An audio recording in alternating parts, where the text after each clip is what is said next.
Rabbana zidna ilma warzuqna fahma. Amma ba'd. Yang saya kasihi saudara pengacara majlis yang kita muliakan, yang berbahagia Encik Muhammad selaku Ketua Kampung Sedaran Baru dan Rangkaian, sahabat saya Encik Paiman selaku pengurusi Jabatan Kuasa Penduduk Taman Impian Jaya, yang saya muliakan Yang di-Ketua Pertubuhan Iqra Malaysia Profesor Dr. Rashad bin Ahmad, seluruh ahli-ahli lembaga pemegang amanah wilayah, ahli-ahli lembaga pengelola wilayah, Tuan Pengetua Sekolah Menengah Islam Hidayah, Guru Besar Sekolah Menengah Islam Hidayah, barisan guru-guru, pendidik, pengajar di kedua-dua Sekolah Menengah dan Sekolah Rendah Islam Hidayah, yang saya kasihi para ibu bapa, para anak-anak, pelajar-pelajar yang dikasihi sekalian. Alhamdulillah, bersyukur kita pada Allah Subhanahu wa taala kerana kita bertemu sekali lagi dalam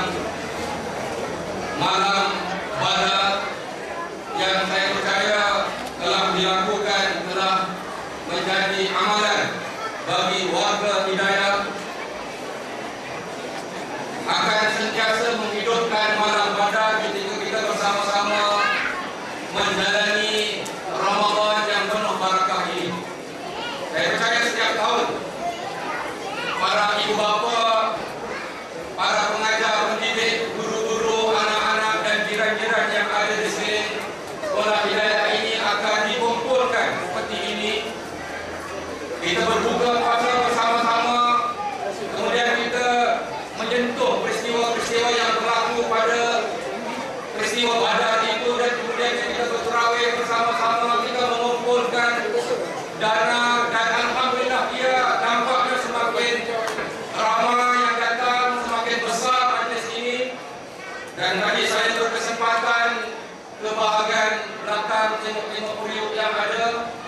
Alhamdulillah, dua periuk itu licin, bersih dan menandakan barakahnya majlis ini.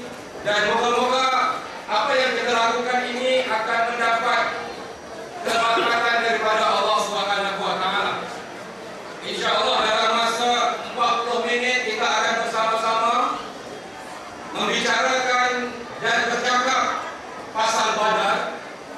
Dan saya minta untuk mencantumkan sedikit tentang perjuangan Palestin. Dan dalam masa yang terbatas ini juga, insya-Allah kita juga akan mengingatkan betapa pentingnya kita warga Hidayah, sama ada ibu bapanya, guru-gurunya, mereka yang mendukung sekolah ini, sama ada yang masih ada anak di sini atau dah tak ada anak di sini, anak-anak yang telah menjadi alumni, yang telah mula belajar di universiti dan telah pun ada yang bekerja, telah ramai yang bekerja, supaya sentiasa mendukung sekolah yang sangat kita cintai ini dengan melibatkan diri dalam berbagai aktiviti-aktiviti yang dilakukan. Alhamdulillah, untuk menggabungkan dua perbincangan ini, Badar dan juga Palestin merupakan satu yang memang kita tidak boleh pisahkan.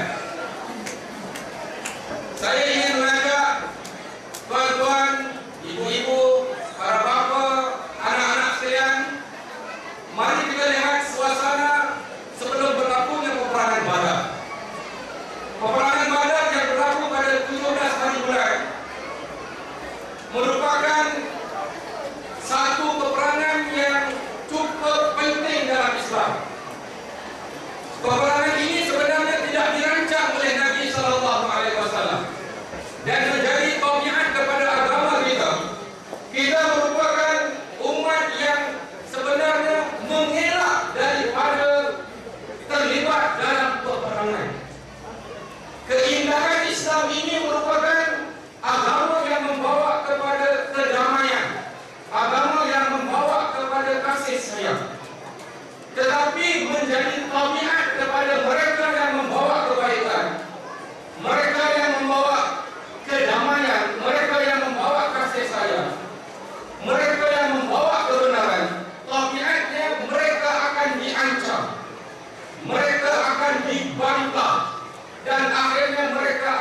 diserang dan akhirnya tercetusnya peperangan. Sekali lagi saya bilang bahawa agama kita adalah merupakan agama yang membawa kepada keamanan, agama yang membawa kepada kasih sayang. Tetapi tabiat orang yang memperjuangkan kepada keamanan dan kasih sayang itu, mereka akan menghadapi peperangan. Dan akhirnya umat Islam dilatih untuk bersedia menghadapi peperangan. Tetapi pada waktu yang sama, agama ini mengelakkan daripada peperangan. Ya, satu poin yang sangat penting yang mesti kita semua pahami. Agama ini tidak menganjurkan peperangan. Tetapi tabiatnya, orang yang berjuang dalam agama ini akan diserang. Maka akhirnya semua orang kena bersedia untuk menghadapi peperangan. Saudara-saudara yang dikasihi sekalian, apabila kita bercakap pasal peperangan Badar ini, sebenarnya Nabi SAW berdakwah di Mekah. Dan antara ringkasan yang kita dapat berikan, apakah dakwah yang dibawa oleh Nabi SAW ini, bermacam-macam ringkasan yang dapat kita buatkan. Tetapi ketika Nabi buat kali pertama berdakwah di Dewan, di atas Bukit Sofa, di Darun Nadwa, ketika Nabi mengumpulkan seluruh penduduk Mekah, buat kali pertama Nabi nak mengisytiharkan dakwah yang dibawa oleh Islam ini, Nabi mengungkapkan, ayuhan nas, wahai manusia, anqidhu anfusakum minan nar, wahai manusia, selamatkanlah diri kamu daripada dibakar oleh api neraka. Rupa-rupanya risalah dakwah yang dibawa oleh Nabi SAW ini, sejak daripada turun wahyu sehingga baginda SAW wafat, kalimah dan juga kata yang dibawa oleh Nabi ialah, wahai manusia, selamatkanlah diri kamu daripada dibakar oleh api neraka. Maka seluruh penduduk Mekah akan bertanya-tanya, bagaimanakah cara kami nak menyelamatkan diri daripada dibakar oleh api neraka?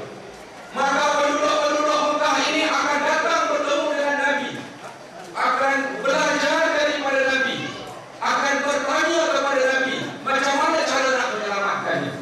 Maka gagasan dakwah yang dibawa oleh Nabi sepanjang di Mekah itu ialah proses untuk menyelamatkan manusia daripada dibakar oleh api neraka. Dalam